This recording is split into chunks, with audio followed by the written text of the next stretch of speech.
Friends, कैसे हैं आप सब? बढ़िया या बहुत बढ़िया? बहुत बढ़िया है ना। Myself Bhumika Barnwal, I am your friend. जैसा कि मैंने आपको पहले ही बताया है, आज हम आपसे बात करेंगे पैसे के बारे में।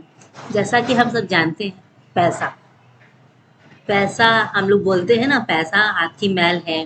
पैसा टिकता नहीं है हमारे पास, कदर नहीं करते। अच्छा, आप ही बताइए, पैसा हमारे पास क्यों नहीं होता? हम लोग हमेशा पैसा पैसा क्यों करते हैं? पैसा है, पैसा पैसा आ जाए, पैसा आ जाए। बट ये नहीं बोल पर पैसे की कदर नहीं करते।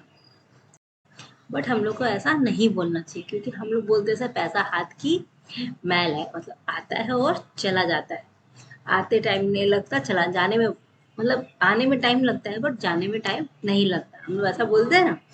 बट हम लोग को ऐसा नहीं बोलना चाहिए, क्योंकि हम जो बोलते हैं वही उगता है। यहाँ पे लॉ ऑफ अट्रैक्शन हमारी लाइफ में बहुत ज़्यादा काम करता है। जैसे ग्रेविटी काम करती है, वैसे ही लॉ ऑफ अट्रैक्शन भी काम करता है। हम लोग ये माने चाहे ना माने, इसलिए हमें हमेशा अच्छी बातें बोलनी चाहिए, सही चीज़ें जो हम चाहते हैं अपनी लाइफ में वो बोलना चाहिए। जैसे हम क्या बोलेंगे आज? मेरे साथ आप सब भी बोलिए, पैसा हमारा सबसे अच्छा दोस्त है। हमारे पास हम उससे बहुत प्यार करते हैं, वो भी हम पैसा भी हमसे बहुत प्यार करता है। हमारे पास घूम घूम के आता है, दूर दूर से आता है, दौड़ दौड़ के आता है, और बार बार आता है। चाह हम बुलाते हैं तो और ज़्यादा आता है, हम चाहते हैं तब भी आता है, और नहीं चाहते हैं तो भी आता है, और सोते हुए भी हम सोते हैं तो भी आता है, जागते हैं तो भी आता है, और दिन में भी आता है, रात में भी आता है, सुबह भी आता है, शाम भी आता है। पैसा हमारे पास बार बार आता है। पैसा हमसे बहुत प्यार करता है, हम पैसे से बहुत प्यार करते हैं। पैसा हमारा सबसे अच्छा दोस्त है। अब आप भी कहेंगे हम क्या बोल रहे हैं, बट आप कभी आपने कभी ये सोचा है हम ऐसा क्यों बोले? ये सब क्या असर होगा? देखिए, हम सभी बोलते हैं पैसा हाथ की मैल है, बार बार आता है चला जाता है, ऐसे है वैसे है, ठीक है। बट अगर हम ये सब बात बोलते हैं तो वो चला ही जाता है हमारी लाइफ से, रहता नहीं है। हम लोग बोलते हैं ना, पैसा टिकता नहीं है, आता है बट चला जाता है। आने से पहले उसके जाने की चीजें, फिर जाने के लिए रास्ते खुले रहते हैं, या आया नहीं कि चला जाता है। बट क्यों? ऐसा क्यों होता है? क्योंकि हम लोग यही बोलते हैं, हम लोग यही सोचते हैं कि आएगा तो ये काम कर लेंगे, आएगा तो वो काम कर लेंगे। ठीक है, हमको ये नहीं है कि हम ये नहीं कह रहे कि आपकी ज़रूरत ना पूरी कीजिए, बट आप उसको सेव भी कीजिए। आपके पास अगर 10,000 भी मिलता है तो आपका 10% पार्ट आप उसको सेव कीजिए। आप यही मानिए कि आपके पास 9,000 ही आपके पास आता है, आप 1,000 रुपये ही, ज़्यादा नहीं, 1,000 रुपये ही सेविंग कीजिए। अगर मान लीजिए आपके पास 9,000, आप कहोगे 9,000 में कैसे होगा? मान लीजिए आपकी इनकम ही नहीं होती 9,000, तो आपके आखिर चलाते कि नहीं अपना? तो वैसे यही समझ लीजिए कि आपके पास 9 ही हज़ार आता है, और 1,000 आप SIP करिए, या कहीं इन्वेस्ट करिए, ऐसी जगह इन्वेस्ट कीजिए ताकि आपको कुछ साल बाद, 5 साल बाद, 10 साल बाद कुछ मतलब उसको बढ़ के मिले। ऐसी जगह, ऐसा नहीं कि घर खरीद लिया। घर खरीदना, घर खरीदने ठीक है, घर कहने को अपना हो जाता है, बट घर खरीदने से उसके बाद हमको हर महीने EMI का चक्कर रहता है। उतना पैसा नहीं हो पाता जितना पैसा। घर खरीदना ठीक है, अच्छी बात है, कहते हैं कि लोग घर खरीद लेना चाहिए, बट घर खरीदने से क्या होता है, आपकी उस घर से रिलेटेड कितने सारे खर्चे भी आ जाते हैं। और EMI पे घर लेने का क्या फायदा? देखिए, EMI पे घर लेना मैंने भी लिया है, बट उससे नुकसान ही होता है। एक्सपीरियंस है मेरा, इस वजह से बोल रही हूँ। क्योंकि हम लोग की इनकम जो बचती थी, जो भी होती थी, वो आधी से ज़्यादा मतलब तो बैंक में चली जाती है EMI भरने के चक्कर में। हाँ, आपके पास, आपको घर लेना बुरा नहीं है, घर लीजिए अब, लेकिन आपके पास जब इकट्ठा पैसा हो जाए उतना घर लेने लायक तो लीजिए। EMI पे घर कभी नहीं लेना चाहिए। हाँ, आपके पास अगर पैसा इकट्ठा हो तो आप रियल एस्टेट का बिजनेस कर लीजिए, पैसा घर लीजिए, फिर उसको कुछ टाइम में बेच दीजिए। तो वो चीज़ उस अब खरीदने और बेचने के डिफरेंस में जो फायदा होगा, उसमें जो डिफरेंस होगा, वो उस पैसे को आप इकट्ठा कर लीजिए। ऐसे 2-4 बार करेंगे, फिर कीजिए, फिर ऐसे ऐसे इकट्ठा हो जाएगा। फिर उस पैसे जब इकट्ठा हो जाए, फिर भले आप घर ले लीजिए, या फिर SIP वगैरह कर लीजिए। इस तरह से 4-5 साल में आपका पैसा डबल ट्रिपल हो ही जाता है। उस समय ले लीजिए। इस तरह से आप अगर अपना पैसे को इसको क्या कहते हैं, पैसे को अपने लिए काम पे लगाना मीन्स हुआ क्या। देखिए, होता ये है कि लोग हम लोग जो है पैसे के लिए काम करते हैं, बट जो अमीर लोग होते हैं ना, अमीर लोग, पैसे वाले लोग, उनके लिए पैसा काम करता है।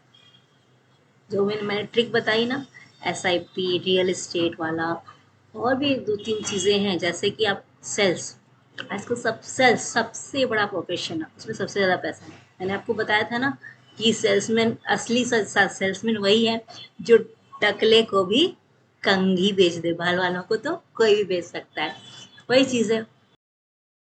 तो सेकंड चीज़ है पब्लिक स्पीकिंग।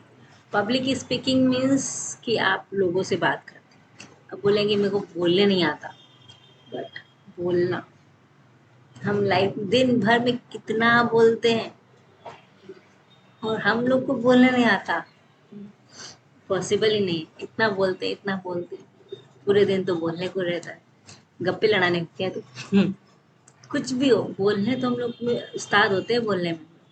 तो फिर इसमें बोलने में क्या है, लोगों को सही मार्गदर्शन, रास्ता दिखाना, ये अच्छी बात है, लोगों का भी भला होगा, आपका भी भला होगा। और अगर आप किसी का भला करते हैं निस्वार्थ भाव से, तब तो पूरी दुनिया, पूरी कायनात आपकी हेल्प करती है।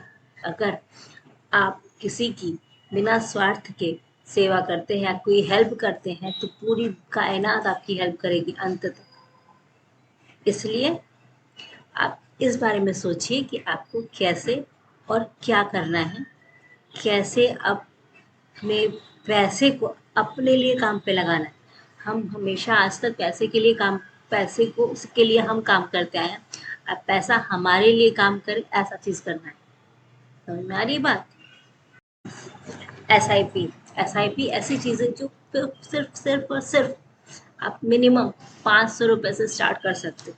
अगर आपकी इनकम 10,000 है, तो आप अगर 10% मतलब 1,000 भी बचाते हो उससे, ठीक है, तो 500 या दो एस आई, कोई भी एक दो एसआईपी कर लो। जो आप देखिए, कुछ कहीं भी इन्वेस्ट करने से पहले सोच समझ के, किसी जानकार से नॉलेज लेके, मतलब जो जिसको इसके बारे में नॉलेज हो, उससे कंफर्म करके तभी आप इन्वेस्ट कीजिएगा। ऐसे कहीं भी इन्वेस्ट करने का मतलब नहीं है।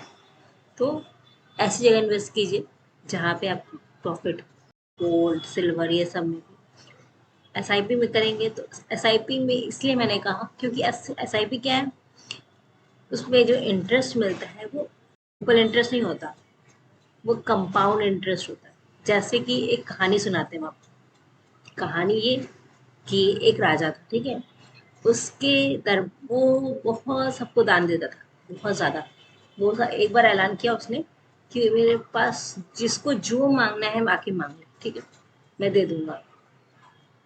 तो ऐसे जो भी आता था उसको वो दान देता था, उसको वो भी खुश होकर चला जाता। एक दिन एक ऐसा आदमी आया, बहुत बुद्धिमान था वो बोला क्या राजा राजा से कि आप मुझे, बस ज़्यादा नहीं मुझे चाहिए, मुझे ज़्यादा कुछ नहीं चाहिए, सिर्फ आपके जो जो हम लोग शतरंज खेलते हैं ना, चेस, उसमें कितने खाने होते हैं, 64।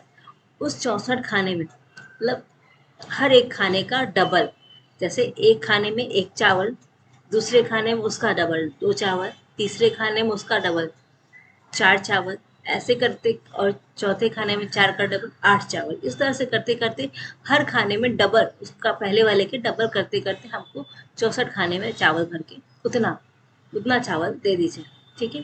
तो बोले बस इतना ही चाहिए तुमको, और कुछ ज़्यादा मांग लो। तो नहीं, बस उतना ही दे दीजिए, बहुत है मेरे लिए। फिर पता है आपको क्या हुआ, उसके बाद उसके मंत्री ने आया, कुछ एक अगले दिन मंत्री आए राजा के दरबार में, बोलते हैं महाराज चावल तो मिल ही नहीं रहा उतना। फिर कहाँ गया, क्यों, तो क्या करते करते बहुत ज्यादा, इतना क्या चावल पूरे मतलब हमारे राज्य में क्या, अड़ोसी पड़ोसी किसी भी राज्य में नहीं है, इतना मिला के भी नहीं हो रहा है, इतना ज्यादा चावल उसने मांग लिया। तो इस तरह से, तो कंपाउंड इंटरेस्ट ऐसा ही होता है। इसलिए आप कंपाउंड इंटरेस्ट में इन्वेस्ट कीजिए, मतलब एसआईपी में इन्वेस्ट कीजिए, ताकि आपको फ़ायदा हो। आपको खुद लगेगा कुछ टाइम बाद कि हाँ, मेरे को फ़ायदा हो रहा है। आप खुद लगेगा आपको कि पैसा मेरे लिए भी वर्क करता है। अच्छा देखिए, अगर आप मान लीजिए 1000 रुपये बचा के अपने पास रखेंगे, बैंक में डाल देंगे, तो कितना ज़्यादा देगा? कुछ नहीं देगा, ज़्यादा तो 5-6% इंटरेस्ट देता है साल भर में, या जो भी हो।